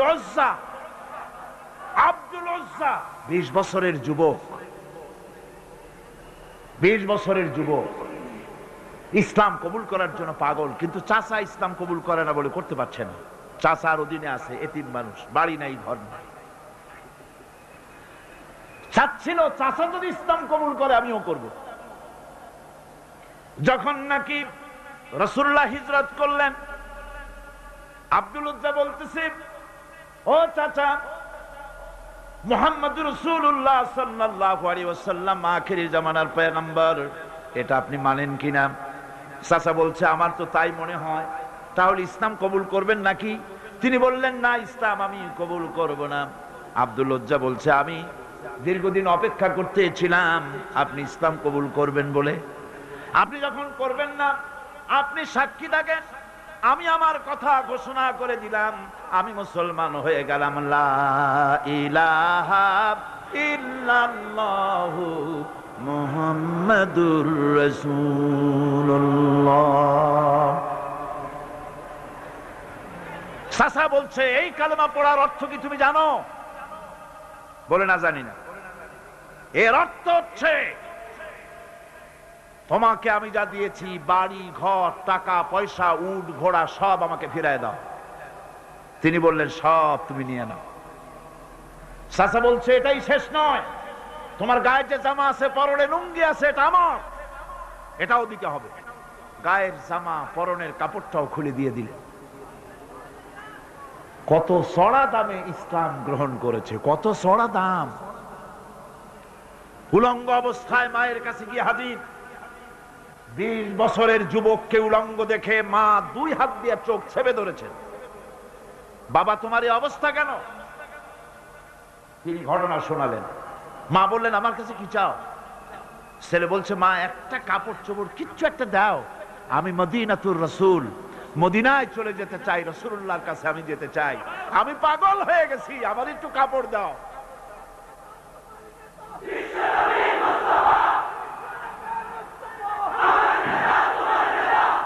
একটুখানি একটা ছেঁড়া কম্বল দেওয়া হলো। এই কম্বলটা দিয়ে তিনি পরলেন ঠিকই, কিন্তু হাঁটু ঢাকলো না। এই অবস্থায় বহু কষ্ট করে মদিনা মুনাওয়ারায় পৌঁছে গেলেন।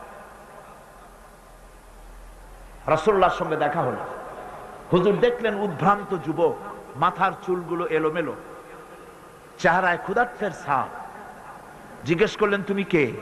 তিনি বললেন, আমি আব্দুল উজ্জা, আমি মুসলমান হয়েছি। তোমার এই অবস্থা কেন? তিনি ঘটনা শুনালেন যে আমার লুঙ্গিটাও আনতে পারি নাই মায়ের কাছ থেকে, মাও আমার গরিব, তার কাছ থেকে কোন ক্রমে এই ছেঁড়া কাপড়টা নিয়ে এসেছে। হুজুর বললেন, তোমার নাম আব্দুল উজ্জা নয়, তোমার নাম আব্দুল্লাহ, আব্দুল্লাহ জুলবাজাদাইন। তিনি কাপড়ের ব্যবস্থা করলেন, আসহাবে সুফফার কাছে তার দায়িত্ব দিয়ে দিলেন, আর বললেন, একে কোরআন শরীফ শিখাও। আসহাবে সুফফার ভিতরে থেকে তিনি কোরআন শিখতে লাগলেন। কোরআন শরীফ চিল্লায় চিল্লায় তিনি পড়তেন। সাহাবায়ে কিরাম অভিযোগ করলেন, হে আল্লাহর রাসূল, আব্দুল্লাহ চিৎকারে আমাদের ঘুম নষ্ট হয়ে যায়, নামাজেও ডিস্টার্ব হয়, সে যখন এত চিৎকার দিয়ে তেলাওয়াত করে।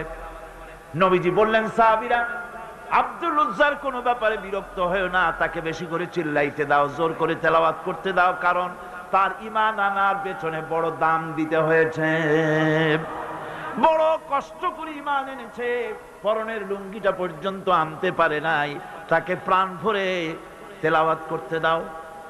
ইত্তাবসরে তাবুকের যুদ্ধের দামামা বেজে উঠলো। আল্লাহর নবী চান্দা চাইলেন, যার কাছে যা আছে হাজির করো। মেয়ে লোকেরা গলার হাত দিল, নাকের ফুল দিল, কানের দুল দিল, টাকা পয়সা দিল, সোনাদানা দিল। স্তূপ হয়ে গিয়েছে হুজুরের সামনে। আল্লাহর নবী প্রশ্ন করলেন, সকলে তো দিলে, কিন্তু আমার আবু বকর কোথায়? হযরত আবু বকর রাদিয়াল্লাহু তাআলা আনহু একটা পিলারের আড়াল থেকে বেরোলেন, হাতে ছোট্ট একটা থলি হুজুরের হাতে উঠাই দিলেন। থলির মুখটা খুলে যখন ঢালা হলো, দেখা গেল তা থেকে কিছু কয়েকটা দিরহাম আর কিছু গম তা দিয়া পড়লো। হুজুর হযরত আবু বকরের দিকে তাকালেন, তাকিয়ে দেখেন হযরত আবু বকরের চোখের পানি দাড়ি ভিজে ভিজে পড়তেছে। নবীজি বললেন, ও আমার সাহাবীরা, আজকে তোমরা সবাই মিলে যা দান করেছো, এ সকল দানের তুলনায় আবু বকরের দান আল্লাহর দরবারে বেশি মর্যাদা হয়ে গেছে।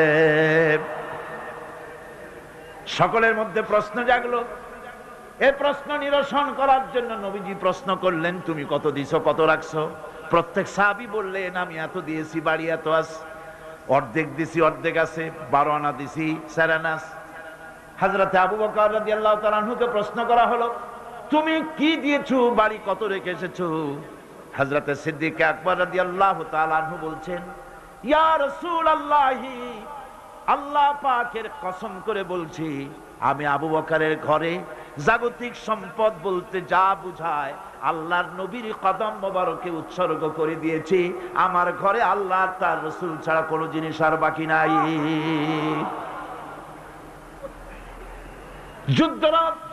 যুদ্ধের জন্য রওনা হয়ে গেলেন 30,000 সৈন্য নিয়ে। আল্লাহর নবী তাবুকের যুদ্ধের দিকে রওনা হলেন। রোমকদের সঙ্গে যুদ্ধ হবে। হযরতে আব্দুল্লাহ পিছন থেকে হুজুরের কাছে এসে দাঁড়ালেন, বললেন, ইয়া রাসূলুল্লাহ, এই জিহাদের জন্য সকলে চান্দা দিল, টাকা দিল, সোনা দিল, পয়সা দিল, আমি কিছুই তো দিতে পারলাম না।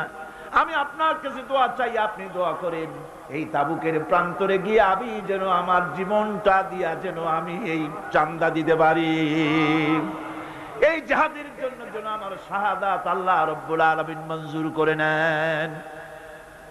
নবীজি দাঁড়ালেন, একজনকে অর্ডার দিলেন, গাছের একটা বাকল নিয়ে আসো। গাছের একটা বাকল আনা হলো। নবীজি নিজ হাতে আব্দুল্লাহর হাতে বাকলটা বেঁধে দিয়া বললেন, আল্লাহ, আব্দুল্লাহর রক্ত আমি কাফেরদের জন্য হারাম করে দিলাম। হযরত আব্দুল্লাহ চিৎকার করে কেঁদে উঠলেন, ইয়া রাসূলুল্লাহ, আমি চাইলাম শাহাদাতের জীবন, আর আপনি আমার রক্ত কাফেরের জন্য হারাম করতে চাইলেন আল্লাহর কাছে। আমার মনের আশা তো পূরণ হলো না। নবীজি বললেন, আব্দুল্লাহ, এখন যদি তোমার মউত হয়, জ্বরেও যদি তুমি ঘরে বসে মরো, আল্লাহ রাব্বুল আলামিন তোমার শাহাদাতের দরজা নসিব করে দিবেন। তাবুকের প্রান্তরে গিয়ে বেশ কয়েকদিন পর রাসূল করিম সাল্লাল্লাহু আলাইহি ওয়াসাল্লামের কাছে খবর এলো, হে রাসূল, আব্দুল্লাহ কয়েকদিন জ্বরে ভুগে ইন্তেকাল করেছে। হুজুর বললেন, আব্দুল্লাহর গোসল দিয়ে কাফনের কাপড় পরায় নিয়ে আস। আনা হলো, জানাজা পড়া হলো রাতের বেলায়, আলো নাই, অন্ধকার রাত, কবর খনন করা হলো। কবরের কাছে একজন একটা টিম টিম করে আলো জ্বালায় ধরেছে, দুইজনে লাশ উঁচু করে নিয়ে আসছে। আর কবরের ভিতরে একজন দাঁড়ানো লাশ ধরার জন্য। যিনি কবরের ভিতরে দাঁড়ানো তিনি বলতেছেন, লাশ দুইজনে তোমরা আনতেছো, খবরদার তোমার ভাইয়ের সাথে যেন বেয়াদবি না হয়। কবরের কাছে এসে যখন লাশ দিয়ে দেওয়া হলো, কবরের ভিতরে দাঁড়ায়া লাশ যিনি ধরলেন তিনি আর কেউ নন, তিনি বিশ্বনবী মুহাম্মদুর রাসূলুল্লাহ সাল্লাল্লাহু আলাইহি ওয়াসাল্লাম। আল্লাহ যে বহন করে এসেছেন তার একজন হযরত আবু বকর, একজন হযরত ওমর রাদিয়াল্লাহু তাআলা আনহুমা লাশ বহন করে এসেছেন। কবরের পাশে হযরত বেলাল আলো উঁচু করে ধরেছেন। রাসূলুল্লাহ নিজ হাতে কবরের মধ্যে আব্দুল্লাহকে শোয়ায় দিলেন। কবর থেকে উঠে এসে কবরের উপরে মাটি দিয়ে নবীজি আল্লাহ রাব্বুল আলামিনের দরবারে কবরের দুদিকে হাত বিস্তার করে নবীজি বললেন, আল্লাহ, আজকের এই সন্ধ্যা পর্যন্ত আমি আব্দুল্লাহর প্রতি রাজি ছিলাম, তুমিও আব্দুল্লাহর প্রতি খুশি হয়ে যাও। আমি রাজি ছিলাম এর উপরে, তুমিও খুশি হয়ে যাও।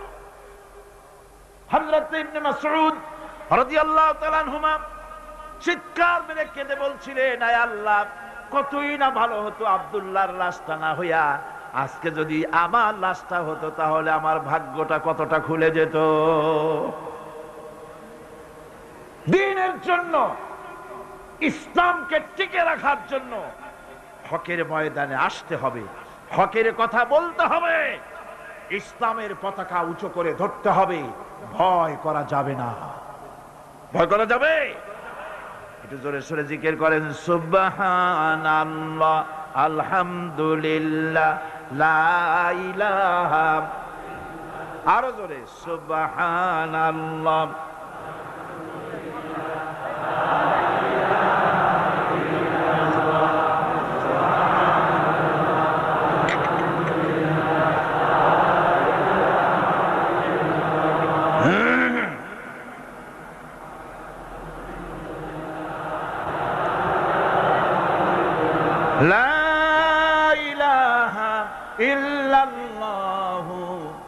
মুহাম্মাদুর রাসূলুল্লাহ।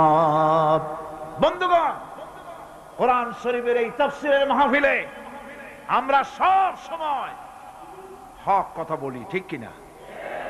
20 বছরের ইতিহাস তার সাক্ষী। দেশি বিদেশি আন্তর্জাতিক দুনিয়া মুসলিম নির্যাতনের, মানবতা নির্যাতনের বিরুদ্ধে আমরা কোরআনের মাহফিল থেকে কথা বলে থাকি, ঠিক কিনা? আমি আগেই বলেছি, আক্ষরিক অর্থে এ মাহফিল কোন রাজনৈতিক দলের মাহফিল নয়, এটা কোরআনের মাহফিল। জোরে বলেন, কিসের মাহফিল? আর কোরআনের মাহফিল থেকে যদি হক কথা বলা না হয়, তাহলে হক কথা বলা হবে কোথায়, ঠিক কিনা? মুনাজাতের পর আযান হবে বা জামাতে শার নামাজ আদায় করে যাবেন। আল্লাহুম্মা আমিন। রব্বানা যালামনা আনফুসানা ওয়া ইন লাম তাগফির লানা ওয়া তারহামনা লানাকুনান্না মিনাল খাসিরিন। রব্বানা লা তুযিগ কুলুবানা বা'দা ইয হাদাইতানা ওয়া হাব লানা মিন লাদুনকা রাহমাতান ইন্নাকা আনতাল ওয়াহ্হাব। আয় আল্লাহ তাআলা, বিশাল এই জনসমুদ্র নিয়ে তোমার অগণিত বান্দা বান্দাদিদের নিয়ে তোমার দরবারে হাত তুলেছি। হায় আল্লাহ, দয়া করে আমাদের জিন্দেগীর সমস্ত গুনাহ খাতাকে মাফ করে দাও। রব্বুল আলামিন, আমাদের মধ্য থেকে যাদের মা বাপ দুনিয়া থেকে জনমের মতো বিদায় হয়ে গেল, হায় আল্লাহ, আমাদের মা বাপের কবরগুলিকে জান্নাতের টুকরা বানায়া দিও। রব্বিরহামহুমা কামা রব্বায়ানি সগীরা। সবাই পড়েন, রব্বিরহামহুমা কামা রব্বায়ানি সগীরা। আয় আল্লাহ রাব্বুল আলামিন, এই মাহফিলে দোয়া কবুল হয় এরকমের ধারণা অনেকের জন্মে গেছে। যেহেতু এটা কোরআনের মাহফিল, এই ধারণার বশবর্তী হয়ে অনেকেই দোয়া চেয়ে পাঠায় দেশ থেকে বিদেশ থেকে। আয় আল্লাহ তাআলা, তুমি দোয়া কবুল করেছো এমন বহু প্রমাণও আমরা ইতিমধ্যেই পেয়ে গেছি। আর আমরা জানি তুমি বলেছো উদুনি আস্তাজিব লাকুম, আমারে ডাকো আমি ডাকের সাড়া দিয়ে দেব। রব্বুল আলামিন, বিনীত ভাবি তোমার আলিশান দরবারে, শাহী দরবারে গোলামের মতো ফরিয়াদ জানাই। যত মানুষ তোমার বান্দা বান্দিরা যত নেক নিয়ত করে দোয়া চায়, সকলের দোয়া কবুল করে নিও। সমস্ত মানুষের অভাব অভিযোগ দূর করে দিও রব্বুল আলামিন। এই মাহফিল অতীতেও তুমি ঋণযুক্ত রাখো নাই, এবারও যেন ঋণগ্রস্ত হয়ে না থাকে। এই শহরে কত বড় বড় ধনী আছে বাবু, তাদের দিলগুলিকে নরম করে দিও। তোমার বান্দা বান্দির দিল নরম করে এই বাজেট যা রয়েছে আল্লাহ তুমি তা পুরা করে তার থেকে আরো বেশি দিয়ে দিও রব্বুল আলামিন। আয় আল্লাহ তাআলা, কোরআনের মাহফিলে বসলাম, যেই হাদিস দিয়ে মাহফিলটা শুরু করেছিলাম, তোমার হাবিব বলেছেন কোরআনের মাহফিলে, জিকিরের মাহফিলে, তোমার আলোচনার মাহফিলে, তোমার হাবিবের আলোচনার মাহফিলে কোন মানুষ এসে হতভাগ্য হয় না বলে তোমার হাবিব বলেছেন। তোমার উদ্ধৃতি দিয়ে তিনি বলেছেন, মাবুদ এই মাহফিলে আমাদের ভাগ্য তুমি বদলাইয়া দাও, আমাদের সাইয়াদ গুলি দয়া করে তুমি হাসানাত দিয়ে বদলাইয়া দাও রব্বুল আলামিন। সমস্ত আলেম ওলামাদের হায়াত দারাজ করে দাও। ইসলামী চিন্তাবিদ, ইসলামী বুদ্ধিজীবী, ইসলাম যারা চায়, ইসলাম যারা ভালোবাসে, তাদের সকলকে আল্লাহ তুমি এক বানায় দাও। আয় আল্লাহ তাআলা, এই মাহফিলে যত লোক উপস্থিত হয়েছে কাউকে তুমি মাহরুম করে দিও না। সকলের ঝুলি তোমার রহমত দিয়ে আল্লাহ তুমি ভরে দাও। আল্লাহুম্মা জিদনা ওয়ালা তানকুসনা وأكرمنا ولا تهنا وأعطنا ولا تحرمنا وآثرنا ولا تؤثر علينا واردنا وأرض عنا يا كريم يا رب العالمين. ربنا تقبل منا إنك أنت السميع العليم وتب علينا إنك أنت التواب الرحيم. سبحان ربك رب العزة عما يصفون وسلام على المرسلين الحمد لله رب العالمين. بحق لا إله إلا الله محمد رسول الله. السلام عليكم ورحمة الله. প্রিয় দর্শকবৃন্দ, আজকের আলোচনাটি এখানেই শেষ করলাম। আশা করি আপনাদের হৃদয়ে স্পর্শ করেছে এই ওয়াজটি। নিয়মিত এমন আলোচনা পেতে আমাদের সাথেই থাকুন। আল্লাহ হাফেজ। আসসালামু আলাইকুম ওয়া রাহমাতুল্লাহ।